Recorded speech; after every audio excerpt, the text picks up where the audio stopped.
All right. Good morning. Welcome to the Max. We said we were going to take it easy today, and that never actually works out. So let's see what Ms. Mac is doing. What are you working on? I am trying to get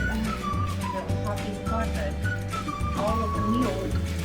We had milk here, milk here, milk here, milk there. All right, so let's do a little, since we're right here, let's just stop just for a second. Okay, so we have... I still have some milk in there. That was from today, though. This is our milk fridge. This is what we call our milk fridge. So we keep milk in here. Now we just Missy just made fresh butter and put up some milk again in the refrigerator. So this is typically what we call our milk fridge. This is the one you see us always get.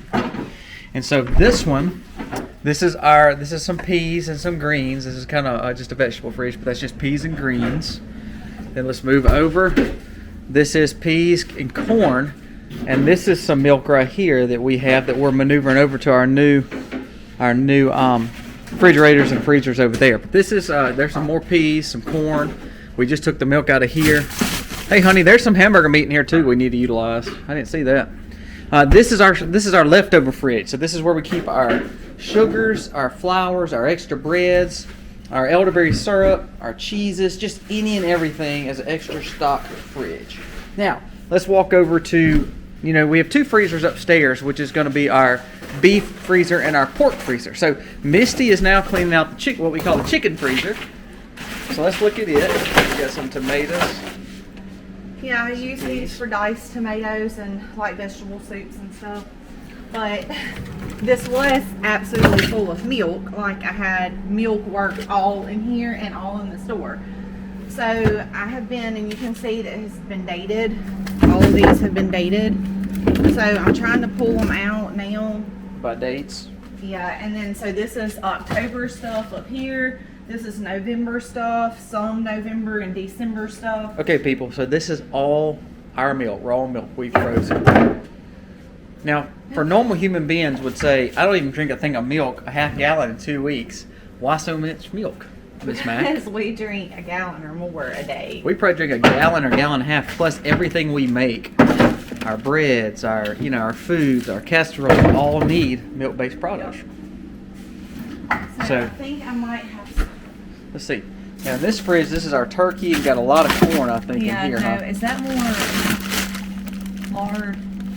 Yeah, that's lard. That's the leaf lard there. That's actually the good stuff. All right, so we've got some deer corn, some green beans, a big turkey. We're gonna smoke that I turkey. don't have any milk in here. I just needed to make sure. Some more sirloins. Oh, we have some more steaks in there too. Okay, so we have this now. So we got this freezer that Misty's filling up, and this is our second freezer here that we just bought. So this one, we'll show it to you if we can get it open. Let's see if I know how to open this thing. There we go. So this is our other new freezer. We ain't even got it open yet and actually set. But this is going to be another freezer. Now people think we're crazy, but we have we keep tons of gas, two big generators for safety. I'm sorry, I didn't mean to close it. So we have a lot of storage of food source. Now you saw Misty bought a canner, so we're going to work on some canning, but things like milk, I don't want to can milk.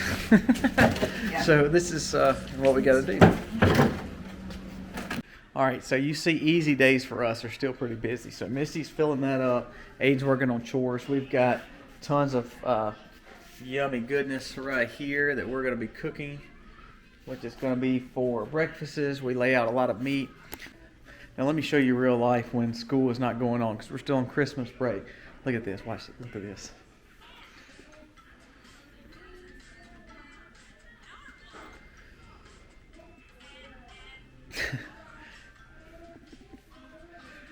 So he fell asleep while watching a YouTube vlog that he watches, his little kids channel, and he had it in front of him, and then all of a sudden he fell asleep, and now he is passed out.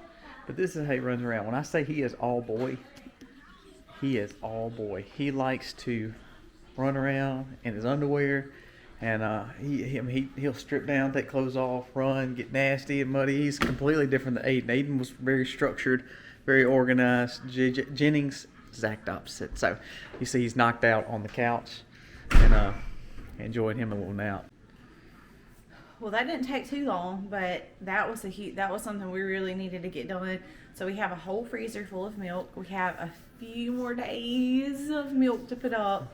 And then Allie is not going to be milking anymore. So how many gallons would you say that is?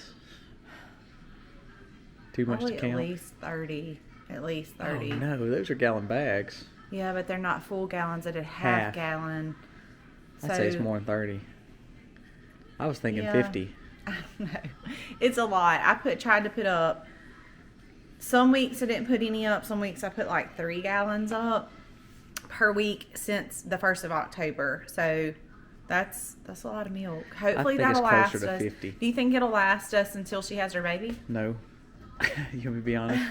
I think we're going to be very conservative on our milk drinking if that's the case. Yeah, so. Because we're freshening up for 2 months, so that's 60 days. We usually drink a gallon to gallon and a half a day, not counting cooking. So that's usually 72 to 80 gallons that we would have needed. Yep. Just for milk consumption, not counting cooking. Well, we know January, February, and maybe some of March. Well, so we'll have to try to get through all of those days. We already have butter made. So it's not like we're taking butter out of that. Yeah, no butter. So that'll be another big help because look at all the excuse this mess because needs to be. There's butter here, butter here, butter here, butter here, butter there, butter down there, butter over here. So I've also not only have I been, which y'all have seen some of our videos of me doing that. Not only have I been pulling butter and making for daily use, but I've been rationing that to put in the freezer so that when we do pull our milk out, that's strictly for drinking. I won't have to make any butter off of that. So that will help tremendously too. It's chilly. So we're outside. We got everything done with the freezers as you saw. Sorry, my gimbal's going crazy. It is windy here today. At least we got some sun, but it's cold. And it's kind of got my gimbal on my Pocket Pro, which is my camera. DJI Pocket Pro acting a little crazy. So we got to get one thing out to help us start one project, and I'll show you, and it'll make more sense when I get it. And then from there we get to go look at the surprises, guys. Boom, it's done. Look at this. Look how awesome the chick mobile looks. So we've got it painted, it's ready to rock. We're not gonna put them in there yet, just because there's no purpose, but you know what chickens are going in here? Do you know? Do you know? Since we're not getting good laying hens right now, and they're not wanting to lay, they are now gonna become the permaculture chickens, and they'll have laying boxes, but if they choose not to lay, they're gonna go to work, spread manure. And if they don't wanna do that, then they'll probably end up some animals' food because they're going to be way out in the field, so I won't be able to watch them unless they come in at night like they're supposed to and roost in their hen house. Now, that's going to put about 35 to 50 chickens in there. Now, that's way bigger than probably 35 to 50. You could actually put probably 150 in there. Now, we won't do that. We'll probably start off with 35 to 50, and then that allows the hen house to be clean out. We're going to let it rest, and then that's going to become a brooder for our next set. So we're going to buy, or we'll try to incubate what we can, but if we're not getting good egg quality out of these that's in here, we're going to incubate some eggs. We have some local friends who's got some chickens, because you know we have 4 incubators, so we could easily incubate our own eggs, but we're going to try to raise about 60 to 70 in our brooding house, and that'll be our layers for next year. And then also hopefully we'll become the next permaculture. This is going to be their retirement home. This is our chickens' retirement home. This is how they end their life, is by working the fields, getting great grasses, but not having to worry about egg production as much, because that's not what's important. What's important is them spreading the love out in the field. So just wanted y'all to see that. Now let's go look at my favorite thing I think we've had done on the farm probably in the last few years.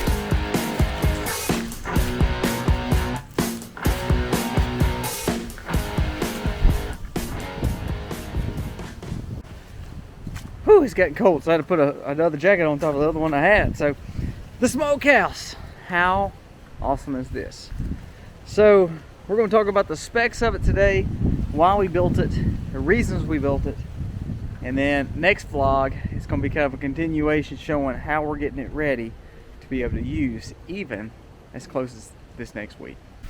So because we were doing this as a stationary permanent fixture on our homestead, we wanted it professionally built. So the guys came in and did the way I wanted to build it, and they were blown away how cool it looks and how it came out. So let's talk about the main structure first, and then we'll talk about the lean-to. So it's 4x4 inside, so let's open it up and let you look at the inside. So the structure is actually a 4x4 in here. And so it makes it where you have tons of room in here. And we've not put any of the shelves in it yet, nothing like that. We just wanted to kind of get it ready to go. And we'll tell you a little bit more about what we're doing with this in the next video. It stands 8 foot on the outside, about 9.5 foot on the inside, middle pitch right there. So right at 10 foot. So we built this out of tree. Now what's in the ground, you see we put the legs in the ground here. Let's see how it goes in the ground right there. That is actually treated 4x4 posts going in the ground. That's pressure treated. Not that we wanted to use that, but we wanted this structure not to be where it can blow over, not to have any issues, to be moved. It is going to be a stationary part of the homestead. So we anchored it in the ground with those 4x4 posts. Now we have the main structure built out of pure cypress. All this is cut locally, and so the guy that owns this personal sawmill cut it to the specs that we needed. So we got 1x6x12 boards, and then cut them all down, ripped it what we needed, even built the door out of that too. And like I said, these guys who built did a phenomenal job. So we built it out of pure cypress because we wanted this thing to stay here forever, and also not taint our smoke. We wanted to make sure that we were getting a good clean smoke all the way around. And we thought this was the best option versus, any kind of wood that you would buy at a local, department store, hardware store, a commercial box store. So we wanted fresh cut cypress timbers. We were going to go either cedar or cypress. We wanted to kind of go with those versus anything else. But we decided to go with the cypress for the street. And don't get me wrong, cypress is expensive, but we think it's going to be well worth it in the long run. A simple 90 up. Now why we wanted that is because we wanted to make sure that we're going to have direct heat here. So if we're smoking something like ribs or a ham that's already cured, or we're smoking something that we are eating like a turkey, and we're wanting to utilize and eat it, we're going to have a rack right here to where it gets direct smoke, and it's a little bit hotter. Then on this side we can have indirect smoking all right here, and then we're going to hang some sausages and a gambrel right there for half hogs or quarter hogs or deer. So it allows us to have the space to do what we wanted, but we wanted to keep our smoke really low. We built this again for food security. As you see the freezers we have, as you see the animals that we're harvesting year after year, we have a lot of meat. So this is a way that we're going to be able to preserve meat better. This is going to be a way that we can actually grow our meat, and not only grow our meat, but not even send it off to get cured. We're going to do all our own bacons on farm, all our own hams on farm. And don't be wrong, we've done that in like the small grills, the smokers.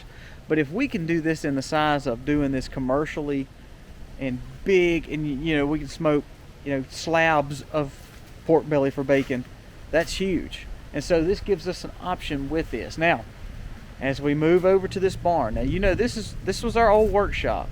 We're going to have plans for this. This is going to be a way that we can process our meat in this enclosed building and utilize all this space as kind of a meat area, meat butchering area. So the stuff that we're moving out of here is what's going in that new barn closure that we built. So there's always a reason that we're moving forward in planning. The reason we say we're frugal and we don't spend a lot of money on a lot of the things that sometimes the world spends money on, if it's new automobiles or food. If you think about eating out, if people eat out daily, how much money you're wasting when you could be doing it yourself. So the reason we built this is because, well, first of all, we save money to then build this.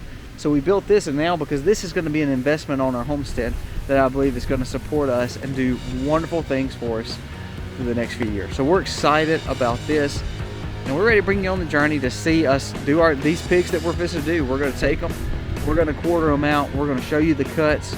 Not only that, we're going to do all the own smoking, we're going to do all our own curing right here in this smokehouse, and We hope that you learned something, but we hope that you enjoy all that content as we bring it to you.